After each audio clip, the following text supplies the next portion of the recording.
ಎಲ್ಲರಿಗೂ ನಮಸ್ಕಾರ. ನನ್ನ ಹೆಸರು ಸುಲತಾ ಕಾಮತ್ ಹೇಳಿ. ನಾನಿಲ್ಲಿ ಕಾಪಿಕಾಡಲ್ಲಿ ನಮ್ಮ ಅಳಿಯ, ನನ್ನ ಗಂಡ, ಮಕ್ಕಳು ಮತ್ತು ಮೊಮ್ಮಕ್ಕಳು ಒಟ್ಟಿಗೆಲ್ಲ ಇದ್ದೇನೆ. ನನ್ನ ಮಗಳೊಟ್ಟಿಗೆಲ್ಲ ಭಾರಿ ಖುಷಿಯಲ್ಲಿದ್ದೇನೆ. ಅವರು ನನಗೆ ತುಂಬ ಸಪೋರ್ಟ್ ಕೊಡ್ತಾರೆ. ನನಗೀಗ 73 ಆಗಿ 74. ಅವರ ಹೇಳ್ತಾರೆ, ಅಮ್ಮ ಈ ಏಜಲ್ಲಿ ನೀನು ಇಷ್ಟು ಒಳ್ಳೆ ಓಡ್ತೀಯಲ್ಲ ಹೇಳಿ. ನಾನು ಇಂಟರ್ನ್ಯಾಷನಲ್ ಲೆವೆಲ್ ಮ್ಯಾರಥಾನ್ ಸಹ ಓಡ್ತಾ ಇದ್ದೇನೆ. ಬೊಂಬೈ ಟಾಟಾ ಮ್ಯಾರಥಾನಿಗೆ ಸಹ ಈಗ ಸಿಲೆಕ್ಟ್ ಆಗಿದ್ದೇನೆ. ಮತ್ತು ಇಲ್ಲಿ 200 ಮೀಟರ್ ವಾಕಿಂಗ್ ಇತ್ತು. ಅದು ನನಗೆ ತುಂಬ ಖುಷಿ ಕೊಟ್ಟಿದ್ದು. ನಾನಂದರೆ 5,000 ಎಲ್ಲ ವಾಕ್ ಮಾಡುವವಳು. ಇದು ನನಗೆ ತುಂಬ ಖುಷಿ ಕೊಟ್ಟದ್ದು. ಅದರಲ್ಲಿ ಸೆಕೆಂಡ್ ಬಂದೆ. ಹಿರಿಯರ ನಾಗರಿಕರಿಗೆ ಒಂದು ಹೇಳುವುದಂದರೆ, ನಮಗೆ ಏಜ್ ಆಯಿತು ಹೇಳಿ ಮನೆಯಲ್ಲೇ ಕೂತ್ಕೊಳ್ತಾರೆ. ಹಾಗೆ ಕೂತ್ಕೊಳ್ಬೇಡಿ. ನೀವು ದಿವಸಾಗಲೂ ವಾಕಿಂಗ್, ಸ್ಪೋರ್ಟ್ಸ್ ಎಲ್ಲ ಮಾಡಿ. ಆಗ ನಿಮ್ಮ ದೇಹ ಉಂಟಲ್ಲ ವಜ್ರ ಕಾಯವಾಗ್ತದೆ. ನನ್ನ ಹೆಸರು ಗ್ಲಾಡಿಸ್ ಬಾಯ್ಸ್. ನಾನು 70ನೇ ವರ್ಷದಲ್ಲಿದ್ದೇನೆ. 100 ಮೀಟರ್ ಓಟದ ನಡಿಗೆ ಸ್ಪರ್ಧೆಯಲ್ಲಿ ಭಾಗವಹಿಸಿದ್ದೇನೆ. ನನ್ನ ನಡಿಗೆ ನನಗೇ ಅನಿಸ್ತದೆ ಅದು ಬಹಳ ಉತ್ತಮವಾಗಿತ್ತು. ನನಗೆ ತುಂಬ ಖುಷಿ ತಂದಿತ್ತು. ಇಲ್ಲಿ ತುಂಬ ಮಂದಿ ಭಾಗವಹಿಸಿದ್ದಾರೆ. ಇಲ್ಲಿ ನಾನು ಭಾಗವಹಿಸಿದ್ದಕ್ಕಿಂತ ಇಲ್ಲಿಯ ವ್ಯವಸ್ಥೆ ನನಗೆ ತುಂಬ ಖುಷಿ ಕೊಟ್ಟಿದೆ. ಮತ್ತು ಇಲ್ಲಿ ಅವರು ಸಹಕರಿಸುವ ರೀತಿ ಅದು ಬಹಳ ಉತ್ತಮವಾಗಿದೆ. ನೀವು ಮನಸ್ಸಲ್ಲಿ ನೆನೆಸ್ಬೇಕು, ನನಗೆ 16 ವರ್ಷ ಹೇಳಿ. ಆವಾಗ ನೀವು ನಿಮ್ಮ ಮಕ್ಕಳಾಗಿರುವಾಗ ನಾವು ಸಹ ಹೆಂಗಾಗಿ ಕಾಣ್ತೇವೆ.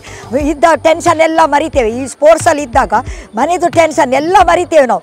ಯಾವುದೋ ಲೋಕದಲ್ಲಿದ್ದಾಗೆ ಒಳ್ಳೆ ಖುಷಿ ಕೊಡ್ತದೆ. ನಮ್ಮ ಏಜಿನವರೆಲ್ಲ ಕೆಲವ್ರದ್ದು ವಿಷಯ ಕೇಳುವ ತುಂಬ ಬೇಜಾರಾಗ್ತದೆ. ಅವ್ರ ಮಕ್ಕಳು ಅವರನ್ನು ನೋಡದೆ ಅವರನ್ನು ವೃದ್ಧಾಶ್ರಮಕ್ಕೆ ಹಾಕ್ತಾರೆ. ಯಾಕೆ ಪಾಪ ಒಂದು ಮುಷ್ಟಿ ಅನ್ನ ಮತ್ತು ಒಂದು ಮುಷ್ಟಿ ಪ್ರೀತಿ ಕೇಳೋದು ಅವರು. ಅವರಿಗೋಸ್ಕರ ನಾವು ಅದನ್ನು ಮಾಡಬೇಕು. ಮಕ್ಕಳಾಗಿ ಹುಟ್ಟಿದ ಮೇಲೆ ತಂದೆ ತಾಯಿಯನ್ನು ಕಣ್ಣೀರಲ್ಲಿ ತೊಳಿಬಾರ್ದು. ಅವರನ್ನು ಪ್ರೀತಿಯಲ್ಲಿ ನೋಡಿದರೆ ದೇವರು ಮೆಚ್ಚುತ್ತಾನೆ. ನಾನು ಎಲ್ಲರಿಗೆ ಹೇಳೋದು, ಸ್ಪೋರ್ಟ್ಸನ್ನು ಬಿಡಬೇಡಿ. ಸ್ಪೋರ್ಟ್ಸ್ ಯಾವತ್ತೂ ನಮಗೆ ಒಳ್ಳೆತನ ಮಾಡ್ತದೆ ಮತ್ತು ನಮ್ಮ ದೇಹವನ್ನು ಒಳ್ಳೆಯ ಸ್ಥಿತಿಯಲ್ಲಿ ಇಟ್ಟುಕೊಳ್ತದೆ. ಅದರಿಂದ ಸ್ಪೋರ್ಟ್ಸ್ ಮಾಡಿ. ಹಿರಿಯ ನಾಗರಿಕರಿಗೆ ನನ್ನದೊಂದು ಮೆಸೇಜ್. ಕೆ ಜಗದೀಶ್ ಸೇಮಿತ, 75 ವರ್ಷ. ಅದರಲ್ಲಿ ಪ್ರಥಮ ಬಹುಮಾನವನ್ನು ನಾನು ಪಡೆದಿರುತ್ತೇನೆ. ನಾನು ಗ್ರಹಿಸಲಿಲ್ಲ ಇಷ್ಟು ಜನ ಪ್ರತಿಸ್ಪರ್ಧಿಗಳಿರುವಾಗ. ಆದರೂ ಸ್ಪರ್ಧೆಯನ್ನು ಕೊಡ್ತೇನೆ ಅಂತ ಒಂದು ಭರವಸೆ.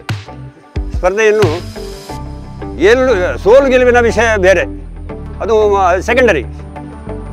ಬಹುಮಾನದ್ದೆಲ್ಲ ಅದರ ಕುಟುಂಬದಲ್ಲಿ ಭಾಗವಹಿಸಿ ಎಲ್ಲರೊಟ್ಟಿಗೆ ಸಂತೋಷವಾಗಿ ನಲಿಯುವುದಂದರೆ ಭಾರಿ ಖುಷಿಯಾಗಿದೆ ನನಗೆ ಜೀವನದಲ್ಲಿ. ಒಂದು ವಿಸಿಲ್ ಕೊಡ್ತೇನೆ ನಾನು, ಆಗ ನಡೆಯುವುದು. ಹೌದು, ಇದು ಆನರ್ ಮಾರ್ಕ್ ಎಲ್ಲ ಹೇಳುವುದಿಲ್ಲ, ಯಾಕಂದರೆ ಕನ್ಫ್ಯೂಸ್ ಆಗೋದು ಬೇಡ ನಿಮಗೆ. ಆಯಿತಾ? ಓಕೆ, ಏನು ಟೆನ್ಷನ್ ಮಾಡಬೇಡಿ, ಆರಾಮಲ್ಲೇ ಹೋಗಿ. ನಿಮ್ಗೆ ಎಷ್ಟಾಗ್ತದೆ ಅಷ್ಟು ನಡೀರಿ. ಯಾರನ್ನು ದೂಡಬೇಡಿ, ಓಡಬೇಡಿ. Whistle officials ready, athletes.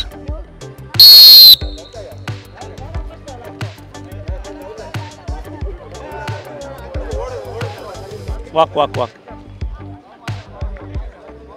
ಇದು ವಿಶೇಷವಾಗಿ ಇವತ್ತು ನಡೆದಂಥ ಕ್ರೀಡಾಕೂಟ ನಡಿಗೆ, ಹಿರಿಯರ ನಡಿಗೆ. ಅದರಲ್ಲಿ 60ರಿಂದ 69 ವರ್ಷದವರು, 70 ವರ್ಷದಿಂದ ಮೇಲ್ಪಟ್ಟವರು, ಅದರಿಂದ 71, 80, 89, 100 ಎಲ್ಲ ವಯೋಮಾನದವರು ಕೂಡ ಕೆಟಗರಿಯಲ್ಲಿ ಭಾಗವಹಿಸ್ಬೋದು. ಮತ್ತು ಇದು ವಿಶೇಷವಾಗಿ ಹಿರಿಯ ನಾಗರಿಕರ ಮತ್ತು ವಿಕಲಚೇತನ ಸಬಲೀಕರಣ ಇಲಾಖೆಯಿಂದ ಇದು ನಡೀತಾ ಉಂಟು. ವಿಶೇಷವಾಗಿ ಅಕ್ಟೋಬರ್ 1ನೇ ತಾರೀಕಂದು ಹಿರಿಯರ ದಿನಾಚರಣೆ ಇರುವ ಪ್ರಯುಕ್ತ ಈ ಕ್ರೀಡಾಕೂಟವನ್ನು ನಡೆಸ್ಕೊಂಡು ಬರ್ತಾ ಇದ್ದಾರೆ ಇಲಾಖೆಯಲ್ಲಿ.